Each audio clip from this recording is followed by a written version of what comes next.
الحمد لله رب العالمين وأشهد أن لا إله إلا الله وحده لا شريك له وأشهد أن محمدا عبده ورسوله بعد.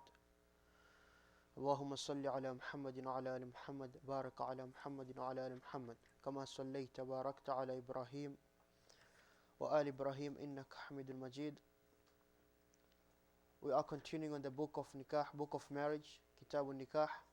We discussed in our last session about the proposal and we finished about the proposal.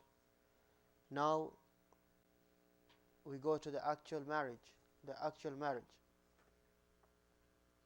Unless you still have questions about the proposals,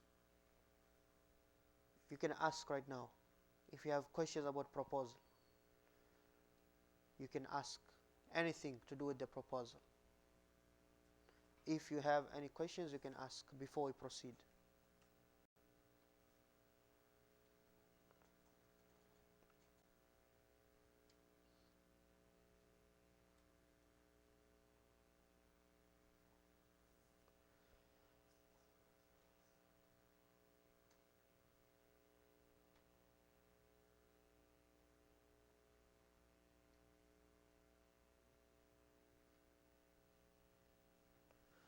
Well, maybe I can ask a question. Does the person interested have to be there? Does he have to be there during the proposal? Or you can send somebody to do that for him? He can delegate his father, or his mother. Does it have to be males, or only the women can go and propose and be accepted?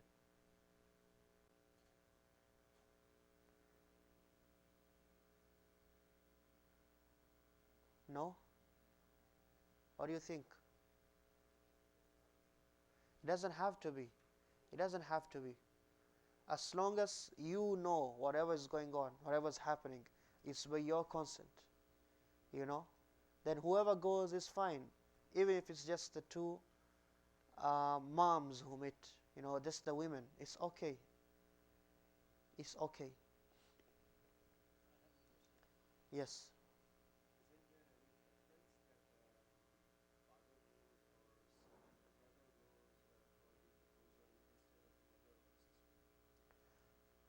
Why?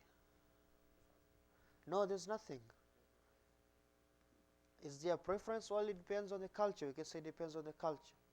If your culture, it says the men have to go, the men have to go and meet the other family for the proposal, then okay, that culture does not contradict Islam.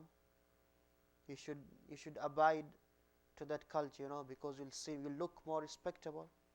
We said any culture, anything from our cultures which does not contradict Islam, it is okay. It is okay. We are humans. We have to have a culture. We have to belong somewhere. Our cultural practices, if they don't contradict Islam, they are okay. They are fine. Things like this. You know that in your culture, it's the man who go to propose. It's the man who talk. Then okay, let the man go. Don't say, oh, it's not in the Sunnah. I didn't see any hadith of this. This does not, you should not understand Islam like that. Islam came to correct the mistakes people are doing and guide them to what is correct. Otherwise, there's things which people do which are okay. It's just a custom, which is fine. It's fine. So, if your culture says the men have to go, that's how you look respectable, then let the men go. Let the men go. If they say, well, it is more, we would like him to be here, you yourself, then go also. If they say, no, our culture, the one who's proposing, he shouldn't be here at all, then don't go. Then don't go. Unlike how some cultures, they go to an extreme in their marriage. I had this last weekend. I never knew about this. In Algerian custom, from Algeria, the father of the groom he does not come close to his son anywhere in the marriage.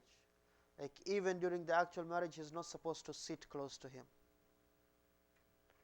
Yeah, I know it's strange. Don't give me that look. I found it strange also. So, things like those now, they contradict Islam. Things like those. But anything else which is okay. Any other questions about the proposal?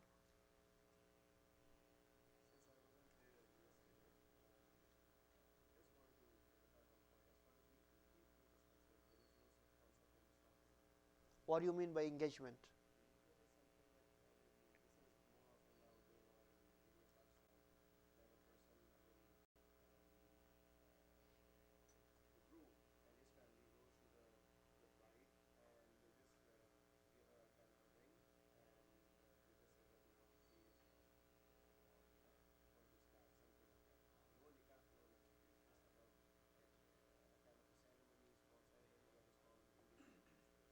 It's like a proposal, but they do it the Western way. They call it an engagement. And you share rings, that he has to give you a ring. What if I don't have a ring? Now comes that question, Or what if I decide to break off this engagement? It becomes problems. That's what we discussed here, if you're not here, last session yesterday, that Islamically, there's nothing like that. The proposal is a promise, okay, I want to get married to you, and she accepts, okay. But if you break it for any reason which is valid, there should be no hard feelings, and there's no sin for you or on you. But if you make things complicated like that, with rings and ceremony, big ceremony in fact, and there's money wasted, and then people think twice and thrice about breaking it, even though they know there's valid reasons of breaking it, but now they're just ashamed. Or if you kept things simple, then things become simple and easy. You have another question? Ask.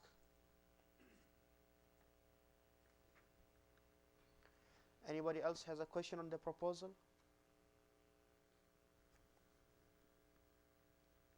How long should the girl take to decide? How long can she take to decide? You went with your proposal and she says, okay, I have listened and I have heard what you wanted to say. Let me think. How long can she think? How long can she think?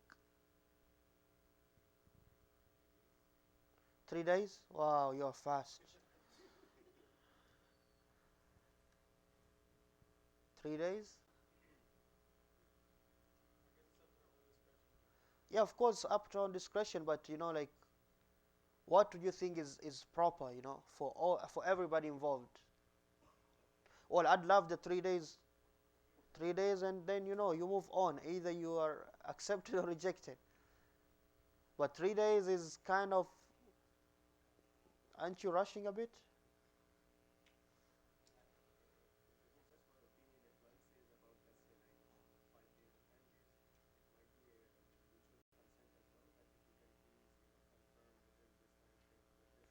I'm asking you, because if you go and propose, what would be the number of days which you would prefer to get the reply?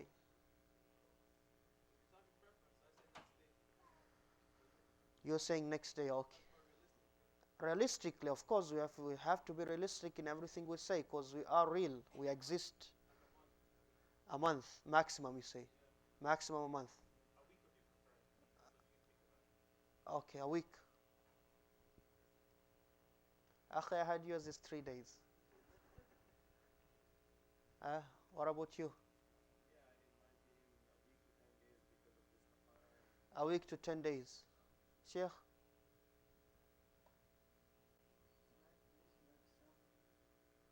You can tell us through your experience, in fact, what would you think is the best when you got married and when your daughters got married? What would you think is the good enough number of days for her to make a decision? 1 month. Sheikh? Islamically, there's no specific time, but I'm saying, like, right now in our customs we live here, like what would be realistic and best for everybody? That's what I'm asking.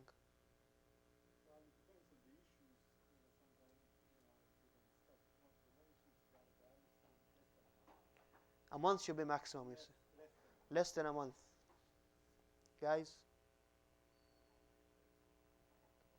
1 month?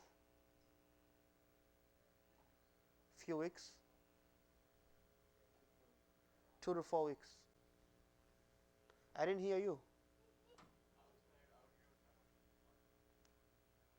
Within the month?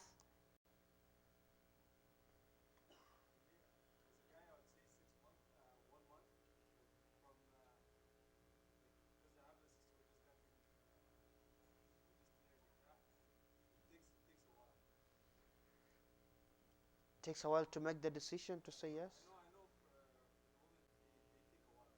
Don't worry, they'll speak for themselves. I'm asking you. You. Immediately? Oh, you bet his record. His record was 3 days. You are immediately. I like you more now. Okay, sister's side. What would be the appropriate time? I'm asking the older ones who are married already, not the ones who are not married.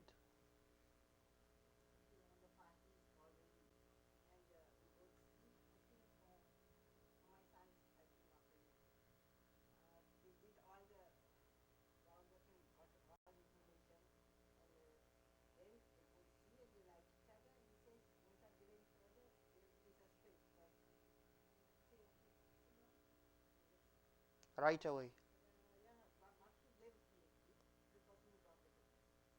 No, I mean the girl.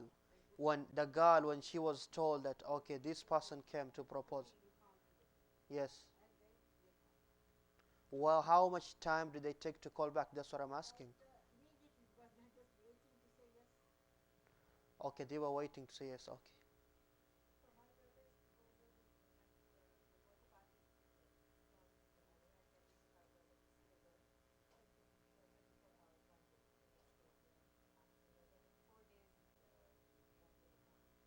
In 4 days they had the nikah.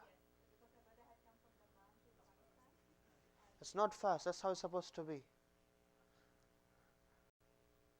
You are slow.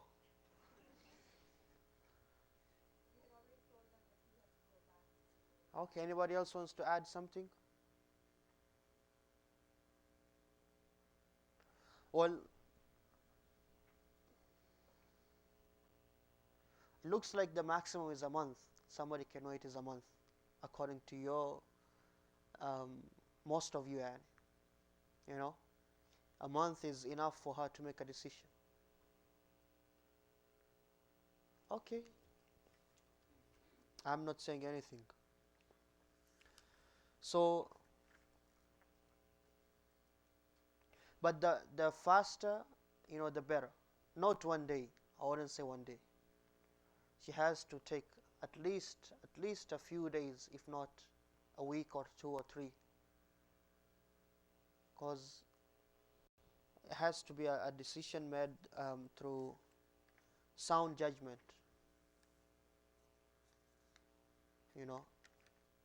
But again, everybody has his own personal preferences. It depends on how long you can wait. So, yes.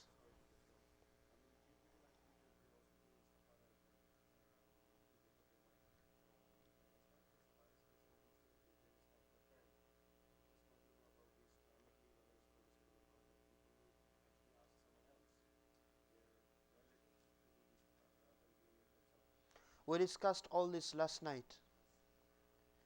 So you get the recording and you go through that, inshallah. Now, let's say they agreed. She said yes and he said yes. Now the marriage. We said the marriage contract, which is page 372. 372. There are two essential components to the marriage contract.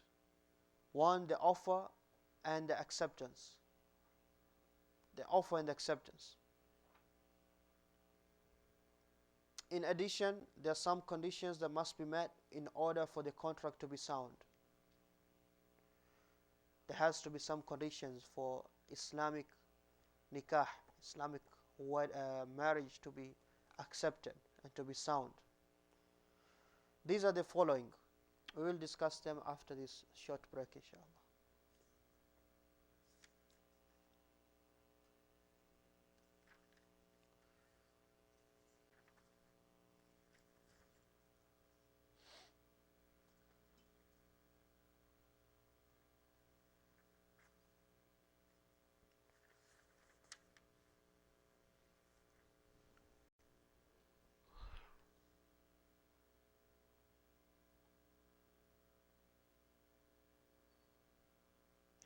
Basically, we said the istikhara, you make your own istikhara. Nobody can make your istikhara. They can make it for themselves, like the father or the mother. The father can pray istikhara because he is somehow involved in that marriage. He'll make istikhara. Allah, if you know that this is the right person for my daughter or the right person for my son, then make it happen, like that. And the mother can do the same. But you are the one who makes istikhara for yourself.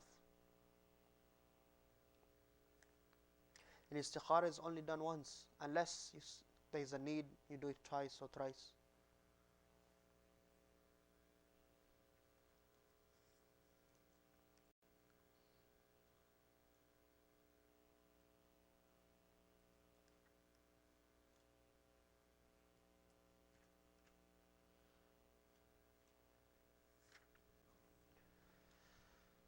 Bismillah ar-Rahman ar-Rahim.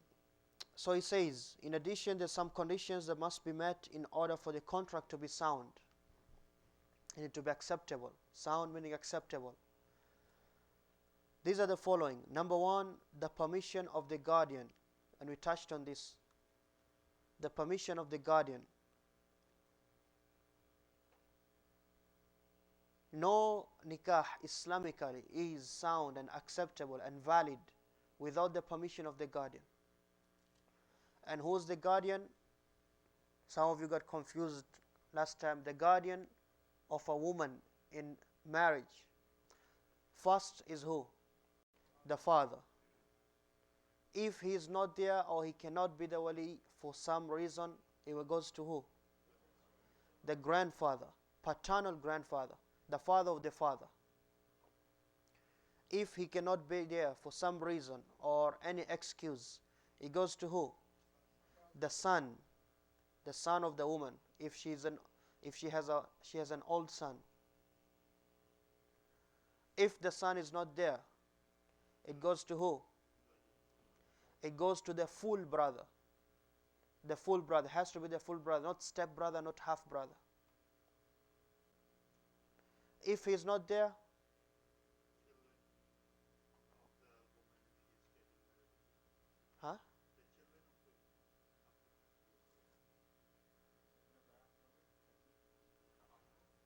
if he is not there, the children of the full brother who we just mentioned, meaning the nephews, okay, like that. The father is number one. Then the grandfather, the father of the father, not the father of the mother. Okay? Your grandfather on your mom's side, for the girl, she cannot be the wali. Only your grandfather from the father's side. Then the son. Then there's the son, if she's an older woman. And then it's the full brother. It's the full brother. And it continues. So these are the wali in short. In summary, these are the wali. The wali is the guardian. In Arabic, the guardian is called the wali, the one who's in charge. He has to give permission for the woman to get married Islamically. He has to. It's a must. It's a must. He says, Aisha narrated that the Messenger of Allah ﷺ said, if any woman marries without the permission of a guardian, فَنِكَاحُ أَيُّمَا امْرَأَةٍ نَكَحَتْ بِإِذْنِ وَلِيِّهَا فَنِكَاحُهَا بَاطِلٌ بَاطِلٌ بَاطِلٌ. The marriage is void, void, void. It's not worth anything. But if it happened, and they actually had intercourse, they slept with each other, the Prophet ﷺ said, if he has intercourse with her, then now she finds out that this nikah was void, invalid. They have to be separated, but she is deserving of the dawah that makes her permissible for him, the dowry. She has to be given the dowry, even though that nikah is abrogated or dissolved, absolved. She has to be given the dowry which she deserves. Then the Prophet ﷺ says, you understood that point? She got married without the permission of her guardian. That marriage Islamically is invalid, void. So maybe she didn't know, or maybe she knew. Now they decided, okay, this is wrong, we have to finish this, we have to stop it. If we had intercourse with her, he has to give her the dowry. He has to, it's a must, even though that marriage is void, because he had intercourse with her. It's clear? He says, the Prophet ﷺ, if there's a dispute, meaning with the guardians, with the awliya now, if there's a dispute, then the ruler is the guardian of the one who does not have a guardian. فَالسُّلْطَانُ وَلِيُّ مَنْ لَا وَلِيُّ لَهُ. The ruler, meaning the ruler of the country, Islamically, he is the guardian of the woman who has no guardian. Let's say the father says, or the whole family say, we will not do this marriage for her. We don't approve it. For reasons which don't really count. Then the sultan, the wali, the sultan becomes the wali, the ruler, or those in charge, or those whom the ruler has put in charge, the judges in the Islamic courts, the judges. You understand? Or we said like a woman whose parents, father, and those awliya, they are not Muslim. They cannot be her wali. The Muslim woman, her walis have to be Muslim. Those are not Muslims from our family, they cannot be the wali. Just like they don't inherit each other also. So her wali will be who? If not the father, then we look. Is the grandfather Muslim? The grandfather is not Muslim, then we look. Is the son Muslim? If the son is not Muslim, then we look. And if they're not, all of them are not Muslims. It goes to who? The Prophet ﷺ said, if there's a dispute, then the ruler is the guardian of the one who does not have a guardian. But then comes the question, we are in an Islamic country. There's no Islamic ruler here. So who becomes the wali for the women here? Those who don't have a wali? The imam of the masjid. Like that. This shows you, this point shows you that it's a must to have a wali. If it was not a must, the Prophet ﷺ would not say that after all that, you go to the sultan. He'd say, okay, you know what, you're excused, go get married, go get yourself married. No, there's nothing like that. It has to be a wali, there has to be. It's a must, you cannot run away from it and just choose whatever to do, whatever you want to do. It doesn't work like that.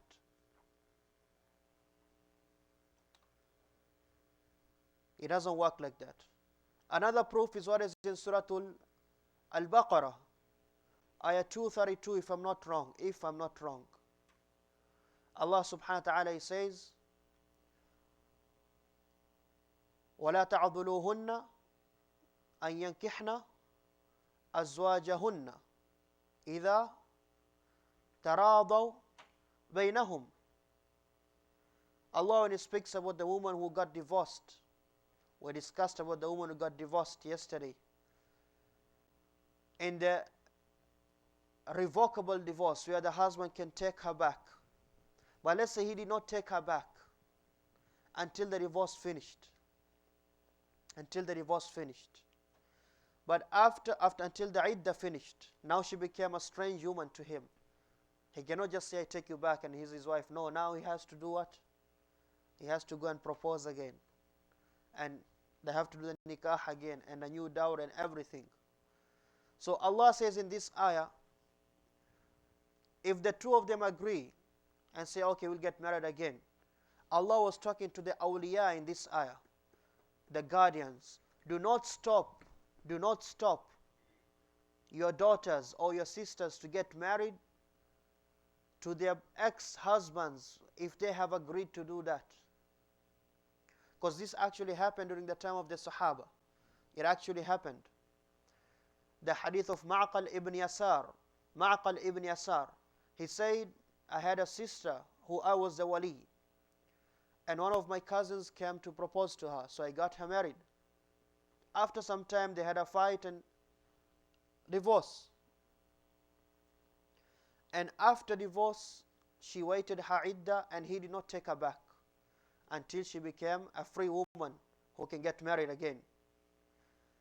Then people started to come propose to her, and he proposed also, the same ex-husband. He proposed also. And I said, Wallahi, I'll never get her married to you. When he said this, Allah revealed this verse. And do not stop them, meaning those women who are under you, you are the guardian, from getting married to their ex-husband if they have agreed themselves, they are okay with it. You should not stop it. So this shows you, even if the woman was previously married, she cannot go and get herself married. Do you see that? Otherwise Allah will not say, do not stop them. It shows the wali can stop that. He can stop that. He has to give the permission. I agree. So he said, Wallahi, okay, I agree with Allah and His Messenger. This is a verse of the Qur'an. And he gave the kafara for the oath he had taken. And they got married, of course. So it shows you, the proof is that it shows you there has to be a wali. I know in the Hanafi madhab, some of them say you do not have to have a wali. You do not have to have a wali. The woman, especially if she was previously married, she can get herself married. This is wrong. As you see, it contradicts hadith and ayahs which are very clear. Plus, it takes away the purpose. And it could bring so much chaos. Imagine every woman decides when she wants to get married, nobody has to know from her family. How much chaos there will be. So, the permission of the guardian is a must. The permission of the guardian is a must. We'll take a small break and then come back, inshallah. What is your question?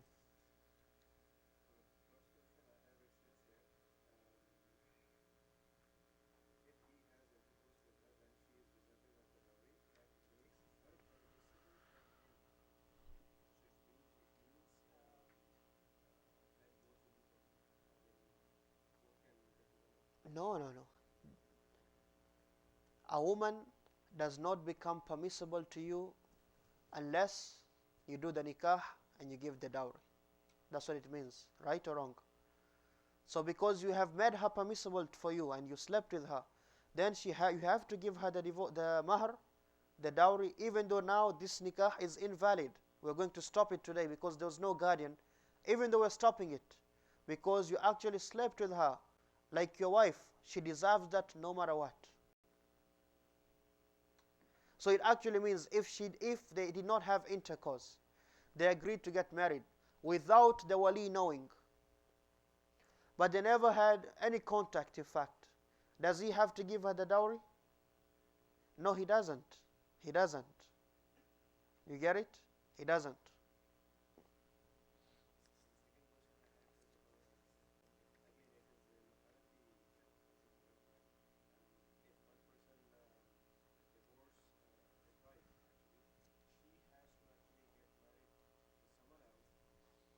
That's the third divorce. That's for everybody. All the Muslims, we follow that. The third divorce. When a woman is divorced, the third divorce, and we will discuss divorce. We go from marriage, then we'll discuss. The book of marriage contains divorce and all that. The third divorce, the man cannot take the woman back and cannot get married to her until she gets married to another man. That's the third divorce.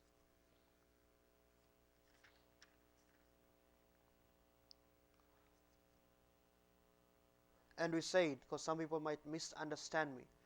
The third divorce meaning divorce 3 times. Even if you say to your wife, I divorce you 1,000 times, it's one.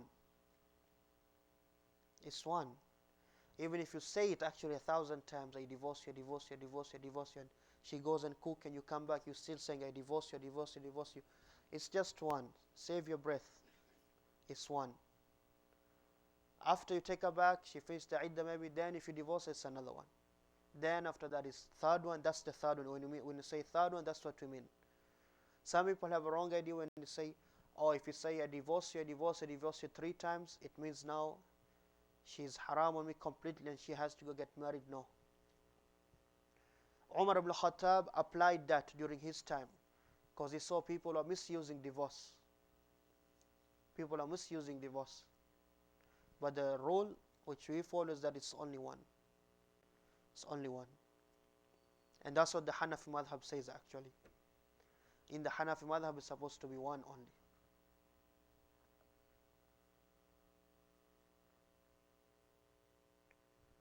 You have another question? Can you get some water, please?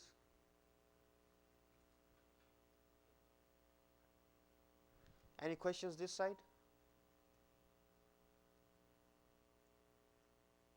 No, there's water inside there. Okay, no questions, so we continue.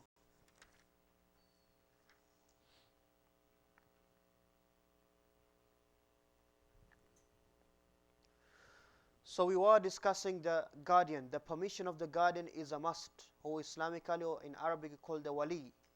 The wali has to give permission. Has to. Without that, there is not, the Prophet says, any woman who marries herself without the permission of a guardian, then her marriage is void, void, void. Invalid.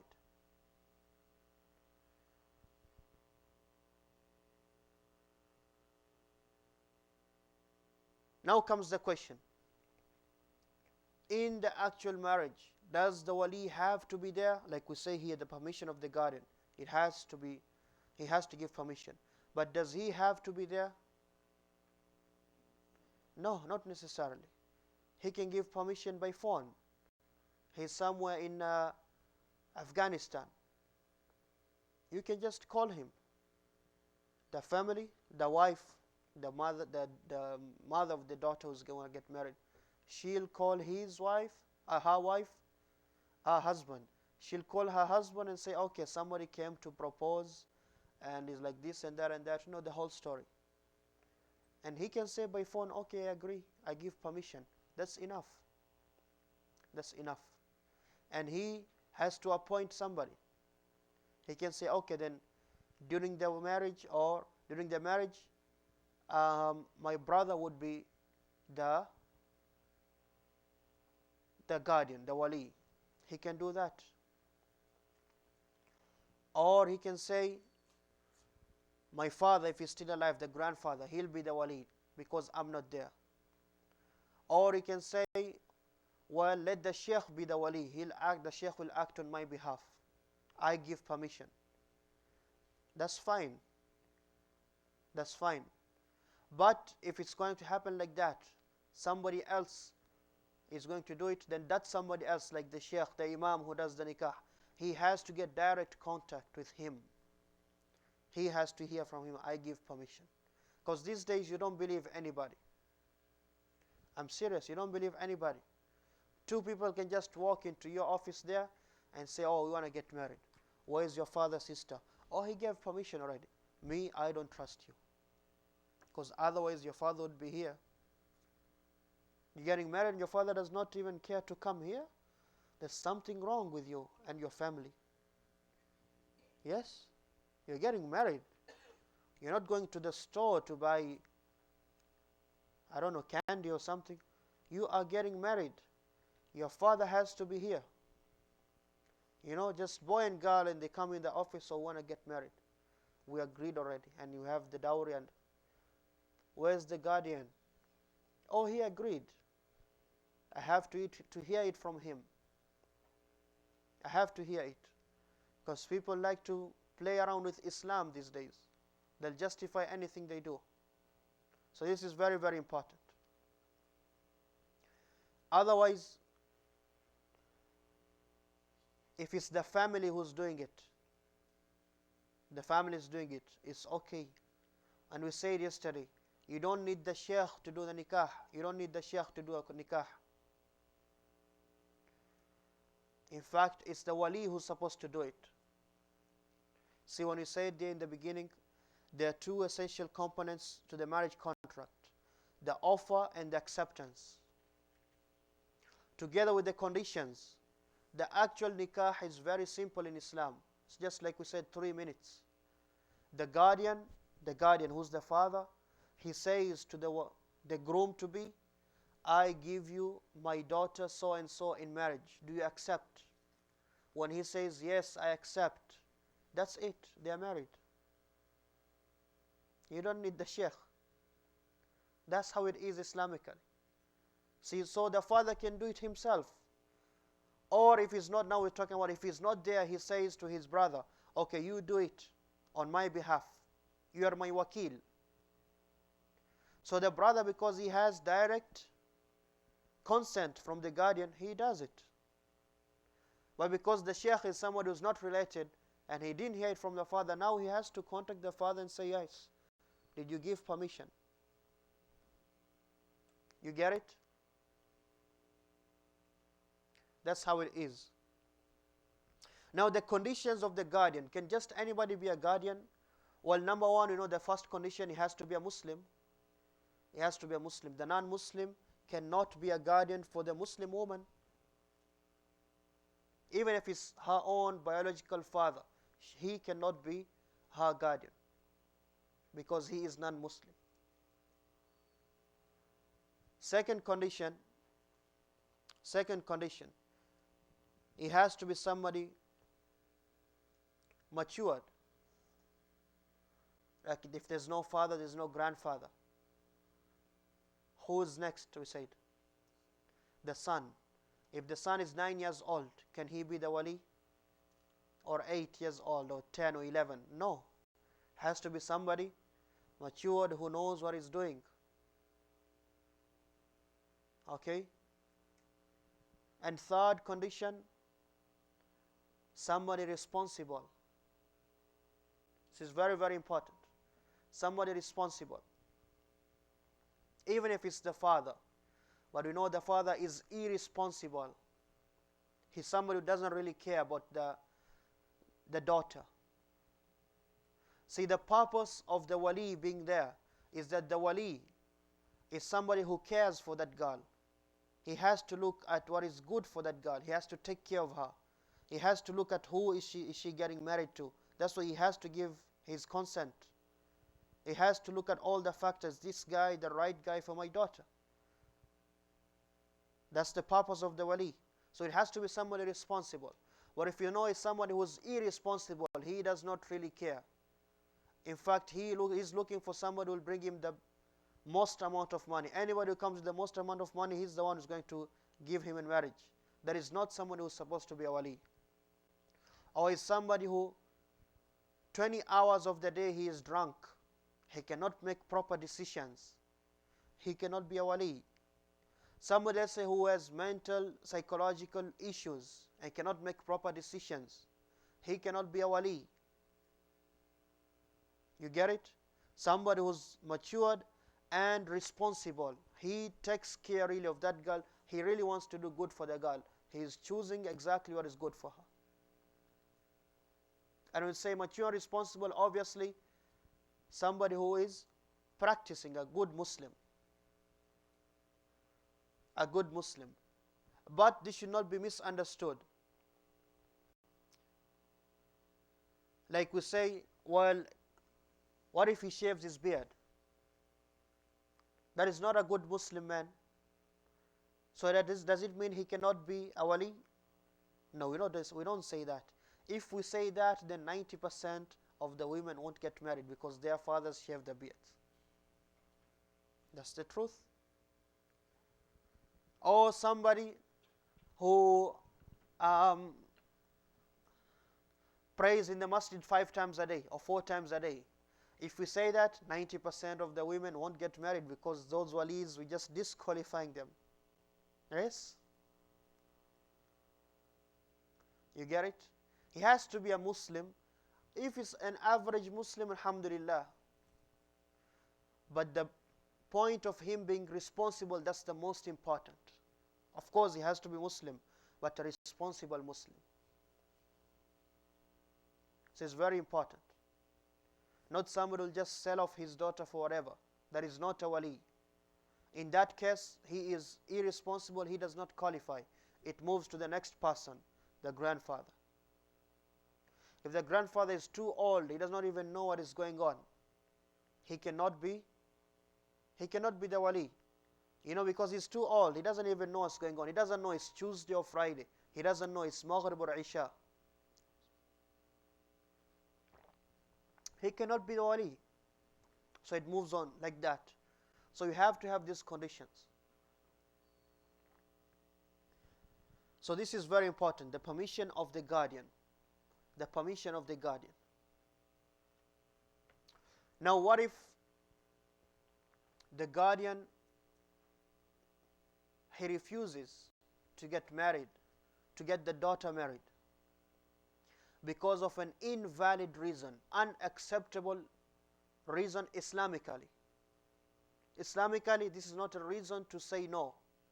And the girl who really wants to get married to the guy because he's the right person, what do? I repeat, the woman, and she's pleased, she's fine, in fact she wants to get married to this man because he's good, but the wali says no. What do you do in this situation? Because it happens a lot, doesn't it? Doesn't it? Happens a lot. So what do we do? What does Islam say to us?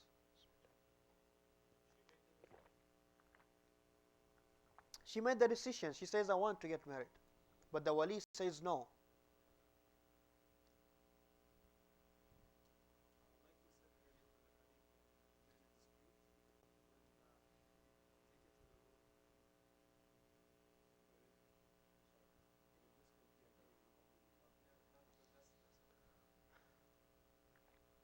It goes to the ruler.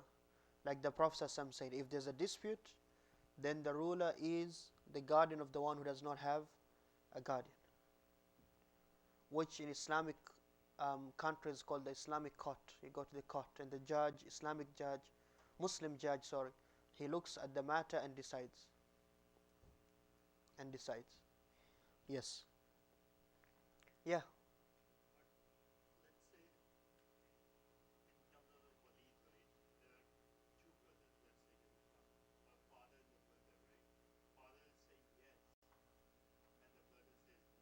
Which brother? Okay, let's clear some misconceptions. Your brother does not have to give the consent for you to get married, sister. Women, this is for you. Your brother does not have to agree. He is not the one who's going to get married. He does not have to agree. And he is not your wali. Your wali is your father. After the father is who? The grandfather. After the grandfather is who? It's the son, if there's the son. After that is the brother. So if he disagrees, why is he disagreeing? That was the question I was asking. Why is he disagreeing? Because he is not Punjabi like us. Or he's not from he's not Ishaq. He's Somali from the other tribes. Or, he doesn't have blonde hair and blue eyes. So he refuses. Are those the reasons? Oh, he's just a truck driver. Oh, look at him, he has a big beard. You want to get married to somebody who has a beard? Those are the reasons. We look at the reasons. If they are valid reasons, then yes. That's why I say it goes to the sultan, to the wali, to the ruler, or to the Muslim judge. He makes a decision. Why are they saying no and she is saying yes? But this is something, it's good you mention it. Most Muslims have that misconception. They think for a woman to get married, the father has to say yes, the brother has to say yes, the uncles have to say yes. Some of us, even you think the cousins, her male cousins have to say yes also. Right or wrong? You're laughing because it happens in your cultures. No, there's nothing like that. There's nothing like that Islamically. The most important, this is why we are learning this, is the idhn of the wali and her own consent. She is okay, that's her choice. And the wali also makes the decision. Okay, we'll take a small break and then come back, inshallah. You have the attendance for the sister side?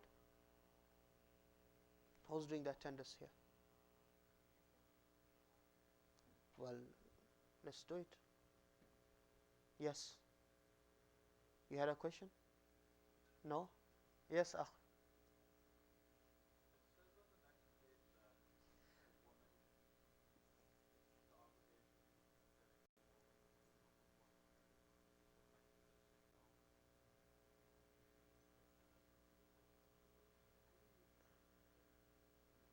Can you repeat?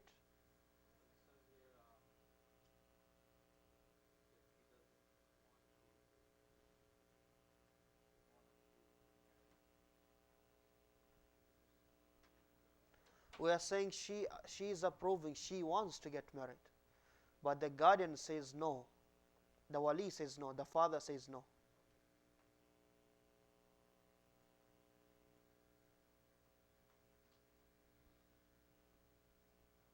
Yes.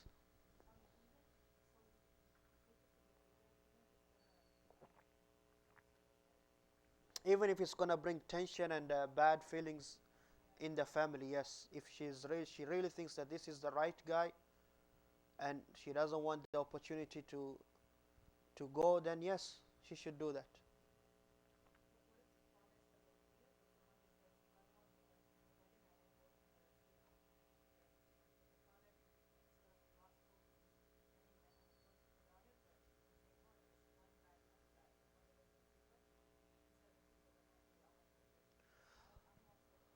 What if the father says yes but the mother says no? This happens a lot. We're looking at why is she saying no? Why is anybody saying no? That's what counts. If it's not, if there are excuses or reasons which are unacceptable Islamically, and in custom also, customary, they are not acceptable. It's excuses which make no sense. Then she should get married, and whatever she says, oh, you're no longer my daughter, and it doesn't count, even if she says that 1,000 times. Even if she says, I'm not coming to your funeral, it's okay. Women don't go to funerals anyway. So it doesn't matter. Doesn't matter. Like some parents, they say to their children, you have to take the oath up, or I'm no longer your father. And you say, yeah, Abi, this is riba, and I'm going to destroy myself, and. Says, no. Then I won't talk to you again, and I won't come to your funeral. It doesn't harm you. In front of Allah, you are not considered somebody who disrespected his parents. The Prophet ﷺ, even though in Islam, after the right of Allah comes the right of the parents. But the Prophet ﷺ, he taught us,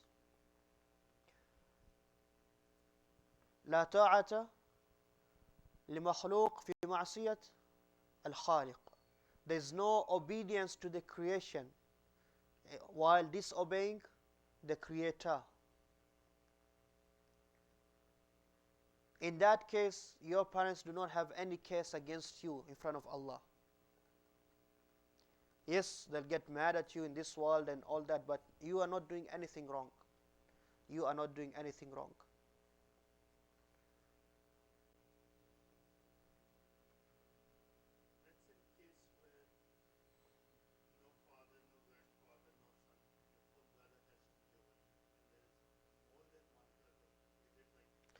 The older one. The older one.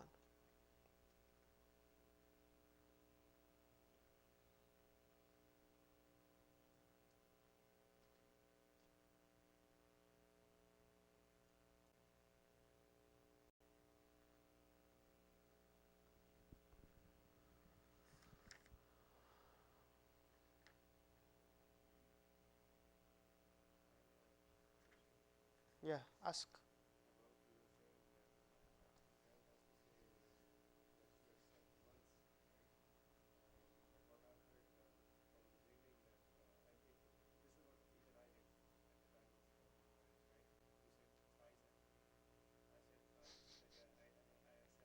Because you're in doubt. Are you in doubt you're getting married? Like, are you shaking or? It's once. Once. The father asks you, do you accept to get married to my daughter? Once you say yes, you are married, my friend. There's no turning back. Don't say, oh, I have to do it second time. There's no second time and third time. One time. That's it. Why do people do 3 times? I don't know. I don't know. But it's not on many people, many communities, they do it 3 times.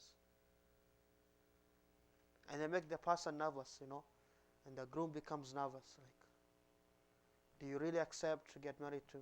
I just said yes. Why are you asking me to do it? Would I be here if I don't accept? It's only once. It's not 3 times. It's only once. That is the marriage. Any more questions?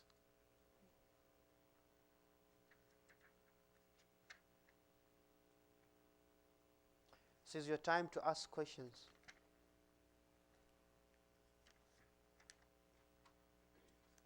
You should not feel shy to ask questions. Then you go do things in the wrong way.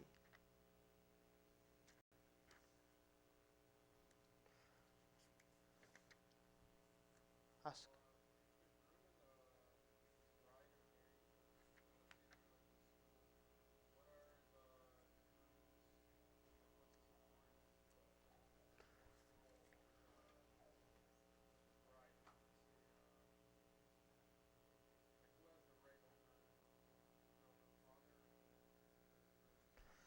If they got married and she still lives with her parents, you mean?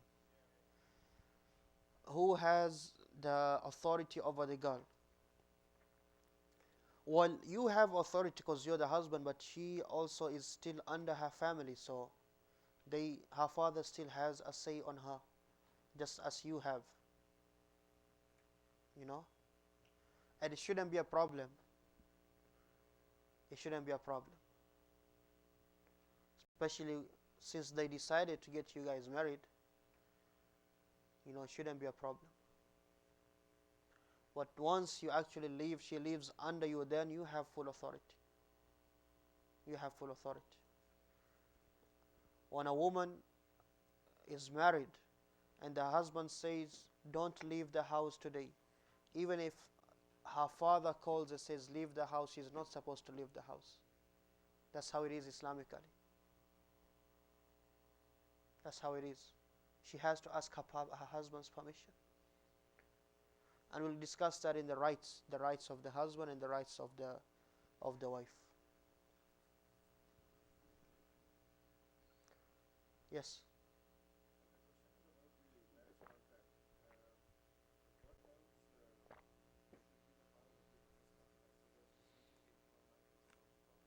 We're getting there. We're getting there.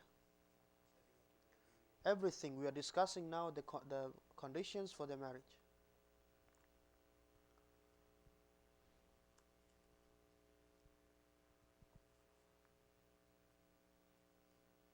Where's your book?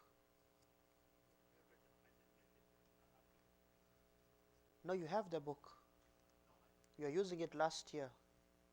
when we were doing the business transactions. What is your book? You forgot.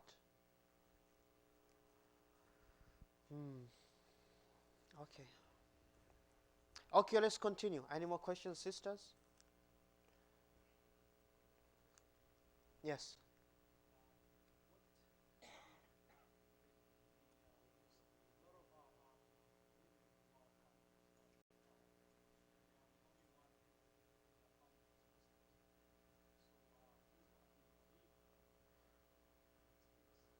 The women who are Muslim and they have no male relatives who are Muslim, they came to Islam, the sisters.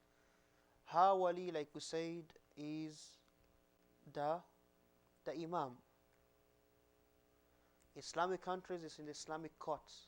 Here is the Imam of the Islamic centers or a masjid.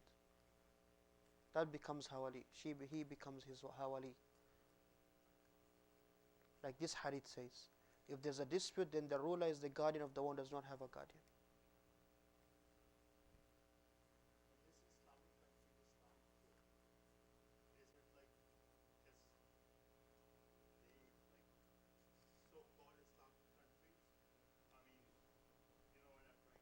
No, I don't.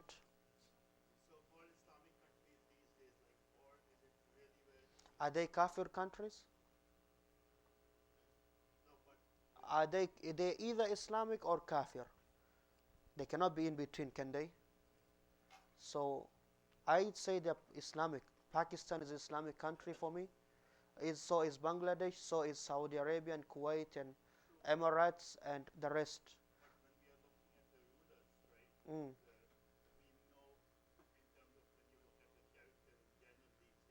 Well then, if you look at, you're saying if you look at the character of the rulers, we say, oh, this cannot be a Muslim. Well then, you'll have to declare those thousands of Muslims will come tomorrow here just for Friday. We'll say they are not Muslims also? Answer me please, or anybody else answer me. Are we going to say that also? They are Muslims or not Muslims? Why do we only focus on rulers? Why don't we focus on us? Look at us, our characters. Are we really Muslims also? We're going to say that then. Why do we only focus on the rulers? The ruler is just a human being like me and you. So it's either we are saying they are kafir, then you are in a very deep hole. You have to prove yourself in front of Allah that you called another Muslim a kafir. Or you say he's still a Muslim even though he's not a good Muslim. Okay? So when you say Islamic countries, we are not going to be like how Umar al-Khattab was. Don't expect that. It's not happening. You know? It's Islamic, it looks Islamic, okay, accept it. Doesn't mean you are pleased with it, you say they are the best, no. You know? But at the same time, we don't go to the other extreme, because if you say they're not Islamic countries, what are they? What are they? You have to make them kafirs, all of them. That's a big responsibility which I cannot do. You get it? Yes. So what are we discussing? This is the third or the fourth? Last one. The second point, did you finish with the guardian? Any more questions with the guardian? Any questions? Yes.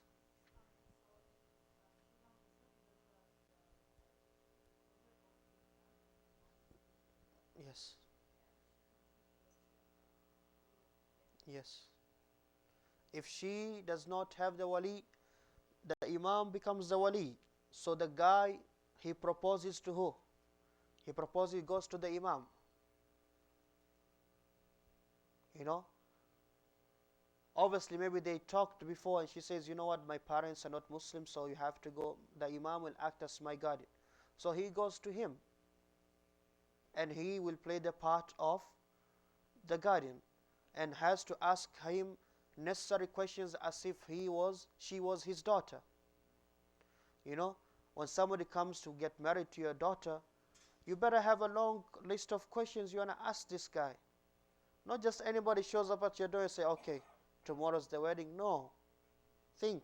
That's not what we're saying. When we say things should be fast, make things easy, we don't mean that anybody comes knocking your door and say, okay, tomorrow, Walima at Abu Huraira. Well, not tomorrow, do it Saturday because I'm free. No, that's not what we mean. That's not what we mean. You have to question. That's why there has to be a wali. Why? The wali is responsible for the girl. He has to take so much steps to know exactly who he is giving his daughter to. You get it? It has to be like that. So the imam will play that part. He has to grill whoever's coming to propose and see if he's the right person. It has to be like that.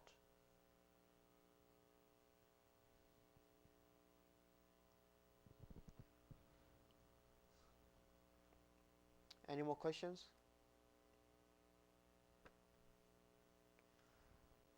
Bismillah ar-Rahman ar-Rahim. So the permission of the guardian is a condition for the marriage to be accepted Islamically. And the one who does not have the guardian, then the ruler or the imam becomes the guardian. And this is since proposal and up to the marriage. Because she does not have anybody, so he becomes her wali. And like we said, so when the brother comes to propose, he should act responsibly as a wali for the girl and make sure it's the right person who came to propose to her.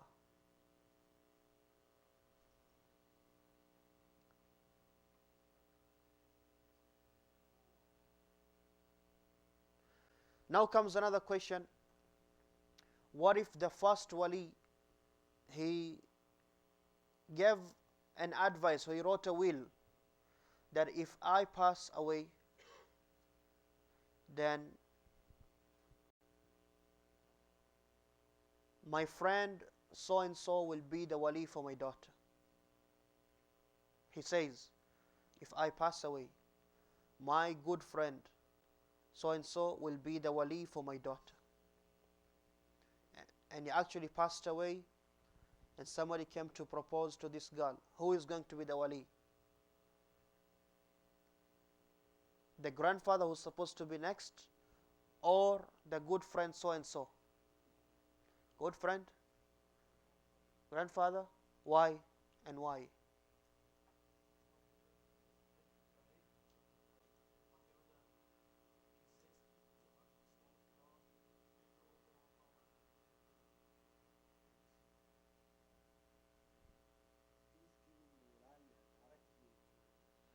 He is giving the wilayah to somebody, it's true.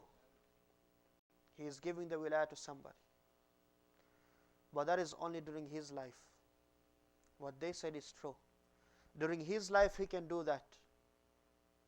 I am not here, and so came to propose to my daughter. I won't be here during the. I'll be traveling. So my good friend so and so will be the wali. That is fine. That is fine.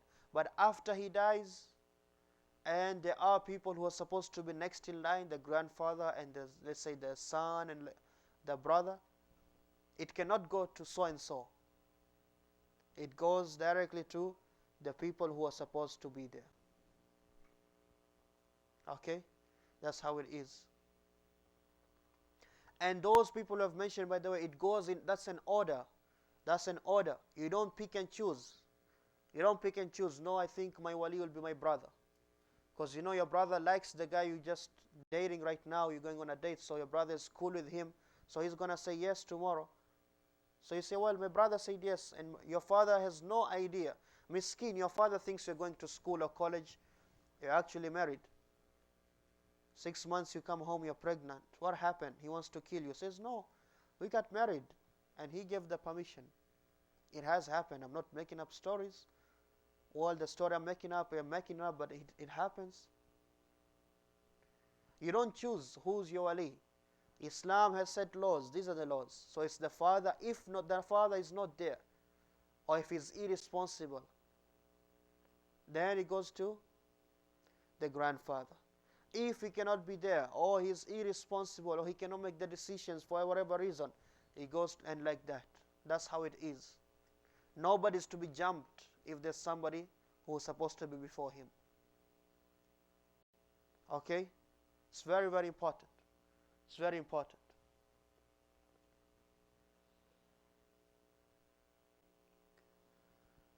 So this is one point you have to note.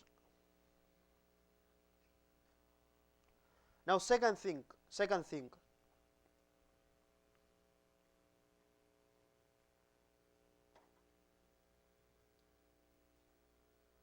What if the guardian, he makes a deal with somebody? He sees somebody who's a very good Muslim, mashallah, he says, you know what, I'll give you my daughter in marriage. Does that mean she's now married to him? And he says, okay, I'm fine, I accept that. Does it mean she becomes his wife? The father, he met somebody, he says, mashallah, you're very good, I'll give you my daughter in marriage. And he says, well, I've been looking, I accept. We said the nikah is very easy, right? The offer and the acceptance. So he accepts. Is she married to him now? No? Why not? Okay, very good. Because there's other conditions to marriage. And we are getting to other conditions. We have finished with the guardian, or we still have questions with the guardian? What's your question?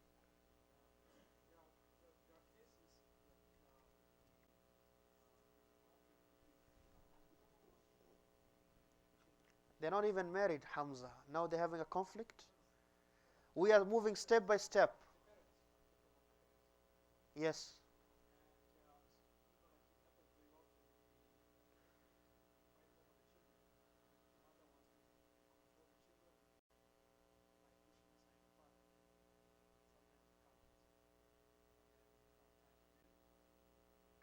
You're saying basically if the father was not around, or the girl does not live with her father.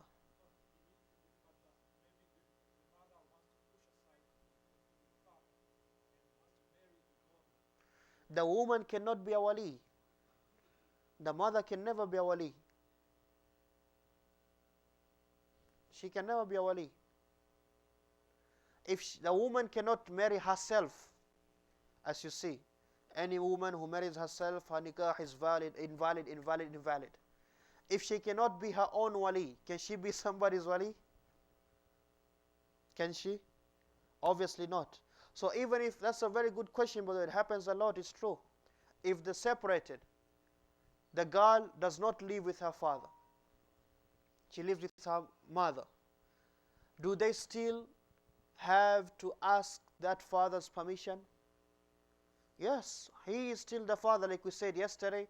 One thing you cannot choose in this world is what? Who are your parents? You don't have that choice. You don't have that choice. He's your father, he'll always be your father, and you cannot buy another father. Even if you try to buy another father, he'll never be your own father, because he's not your father.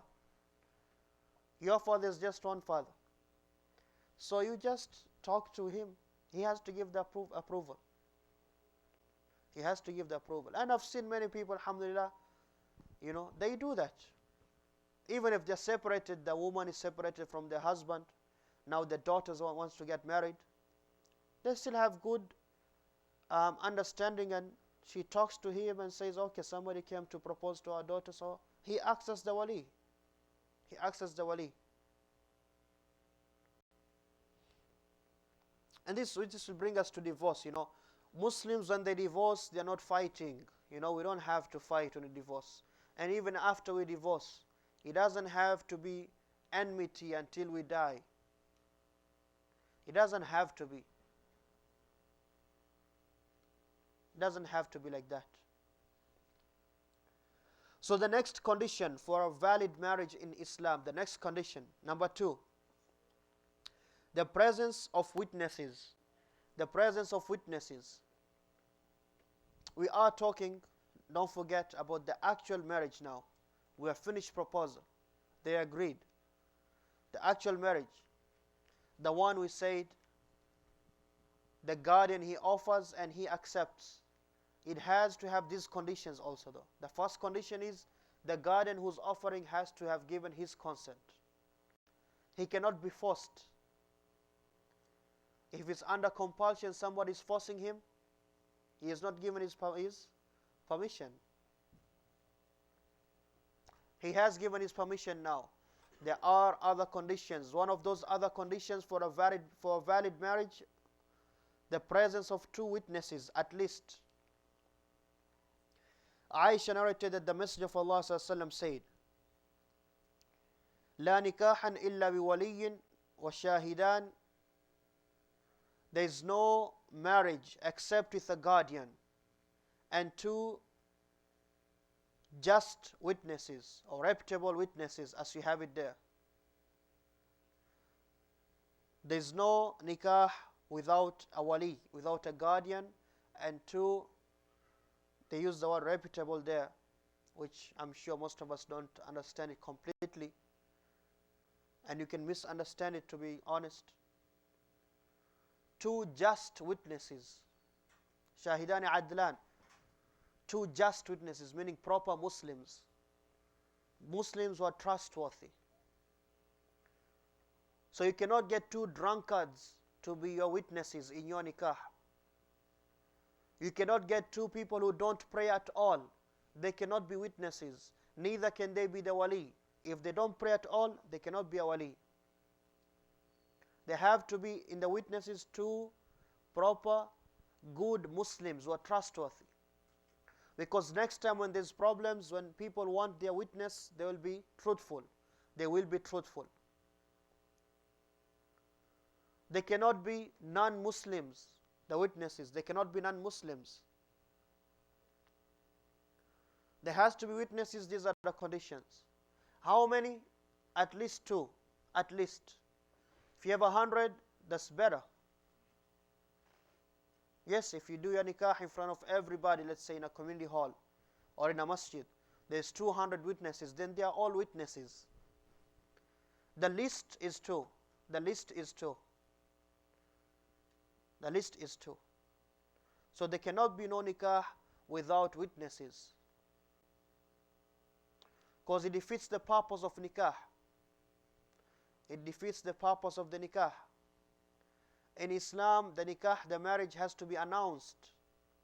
It has to be announced, so that next time you see him walking with her in the dark somewhere, summer now, and you leave the masjid at 10:40 or 11 o'clock, and you see them walking and holding hands, you don't get second thoughts, oh, what is the sheikh doing? No, you know they got married last week. You get the point? We are human beings. We are human beings. One time the Prophet ﷺ was in the masjid doing i'tiqaf, Ramadan. Then his wife, Safiya, she came to visit him. And they talked for long, 2-3 hours into the night. Then she was about to leave, so the Prophet ﷺ was walking her home. When they left the masjid and they were walking, there was 2 or 3 people who were walking by the Prophet ﷺ, and it's dark, there's no light, there's no street lights. And they noticed it's a prophet, it's the Prophet ﷺ with a woman. So they turned away and they walked in the other distance. So the Prophet ﷺ said, no, stop. This is Safiya. They said, Ya Rasulullah, we can never have bad thoughts about you. He said, no. Inna shaitan ajri fi ibn Adam majra dam. The shaitan, he moves in the veins of the human being. He can give you all kinds of thoughts, right or wrong. So next time you see him in the street, you should know, oh, he got married last week. That's his wife. You don't get ideas. In Islam, the marriage has to be announced. That's why at least 2 witnesses have to be there, but also it has to be an announcement. Not like everybody in the city knows. No. But it should not be like hush, hush, hush, everything is secret. No. Even if it's a secret at Abu Huraira, well, people in the West, maybe they know, that's okay. That's okay. You get the point? So there has to be 2 witnesses. That's also another condition for the marriage, for the contract. We have to stop here. We'll continue next time, inshallah. That was for the camera, not for you. Yes, what's your question? You had a question? Yeah, no? Okay. What time is Maghrib? We cannot continue now. Okay, who has questions? Who has questions? Yes.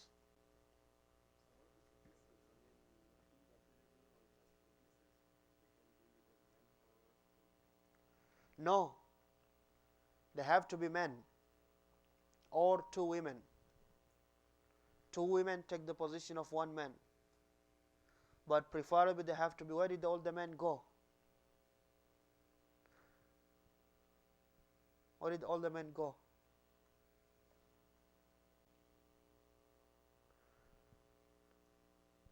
Yes. Ask. Don't worry about them. You ask all the questions you want. Sisters, you have questions?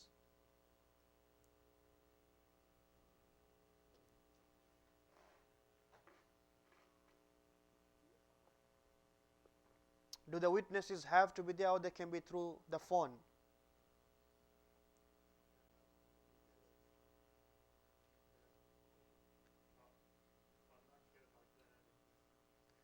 Huh? No, we put you on speakerphone. We put it on, the nikah is on speakerphone and you're listening. It's a conference call, it's called.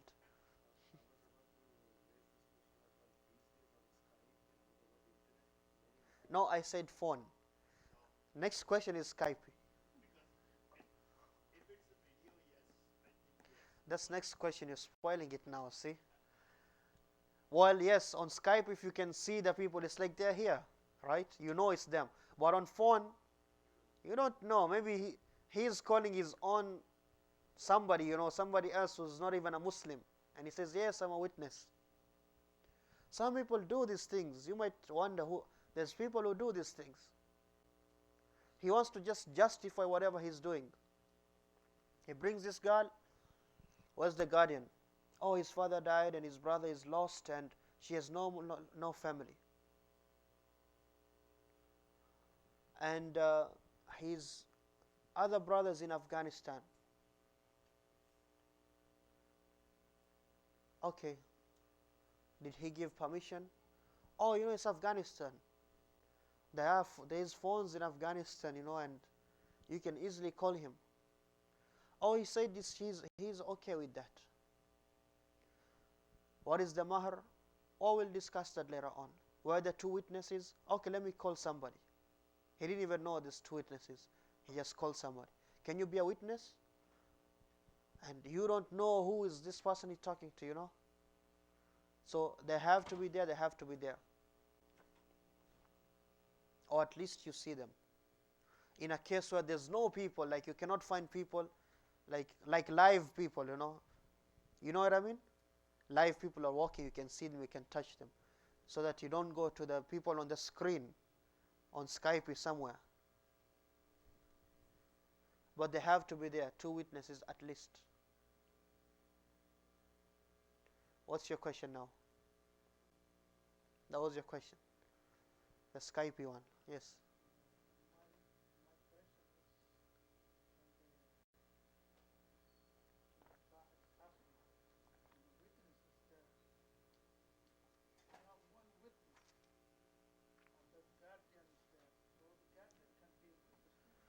No, the witness has to be somebody other than the guardian. The guardian cannot be the guardian and the witness. The witness are two people other than the guardian. In fact, some scholars said her own brothers cannot be witnesses. Some scholars said that. They said her own brothers, they cannot be witnesses. It has to be two people not from the close family.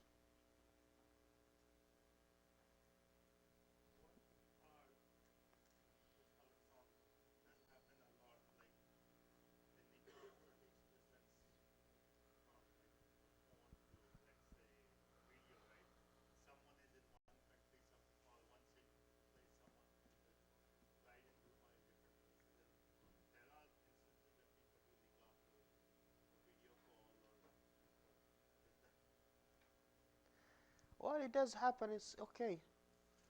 If the people are true and they know each other, and it's fine. He is in where he is at. He is in Toronto and she is in Karachi. It's just random. I have to pick somewhere. Okay, Mumbai. She is in Mumbai. They can do it through the video call and they get married. It's fine. There's two witnesses, on one of the sides, and the father's there, and he has given permission and she has given permission, and they agreed on the dowry. They can do that. So that's why I said today is better, because you have the video. But before, people are doing it through phone, which was very doubtful, because you don't know who you're really talking to.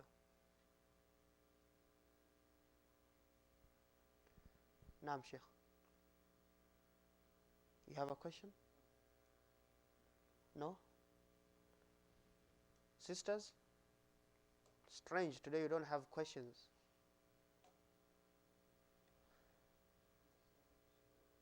Naam.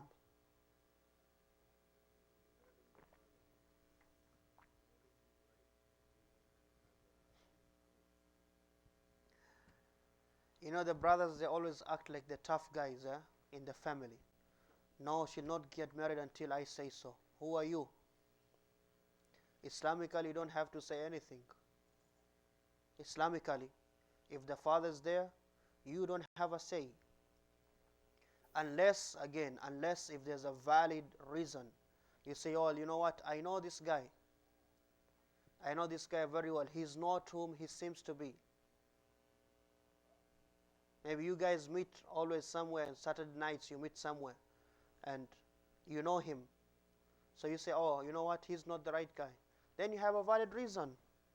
But otherwise, the brother, even if he says no 1,000 times, if the father says yes and she says yes, and he does not have a valid reason, it doesn't count Islamically.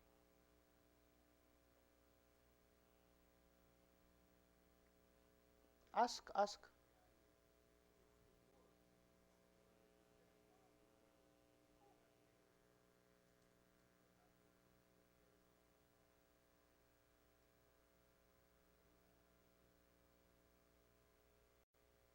So, what is your question?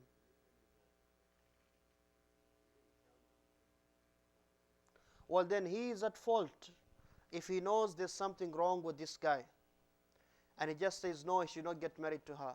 Why? He does not say why.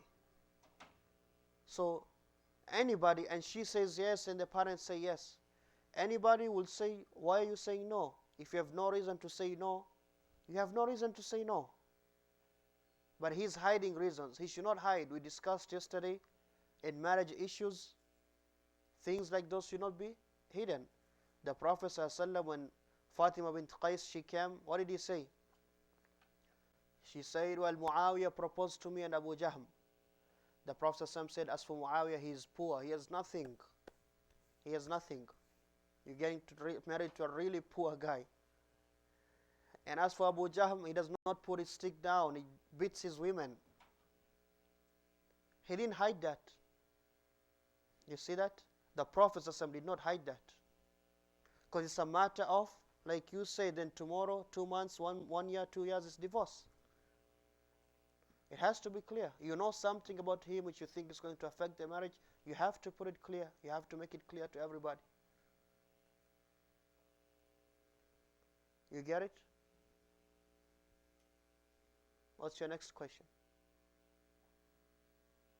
Yes. Yeah, those were Sahaba. He used to beat his women. He was tough. That Sahaba was tough. He was tough on his women. He was a tough guy. He would beat his women. You have people who have character like that. Doesn't mean Islam approves that, but he was like that.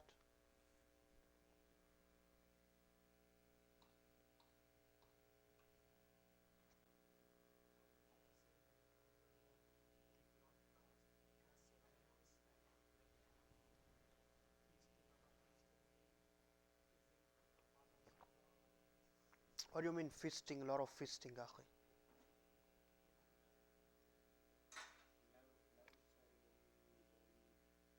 You have your question, he has his question. Let him ask his. We are getting to the feast. There has to be a feast, yeah. What kind of marriage without any feast? There has to be a lamb or two or three.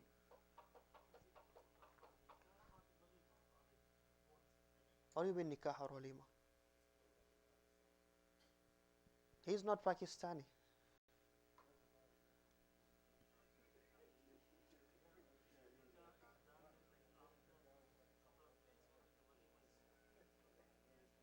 We are getting to what page are we at? We're at page 373, right?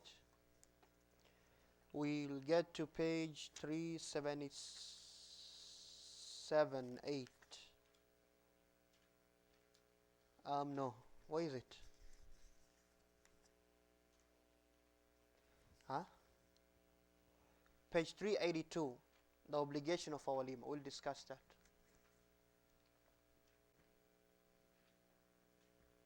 Are you planning to get married soon? I know you're married. Is your wife here? You're scared? Okay, we'll come back after Maghrib, inshallah.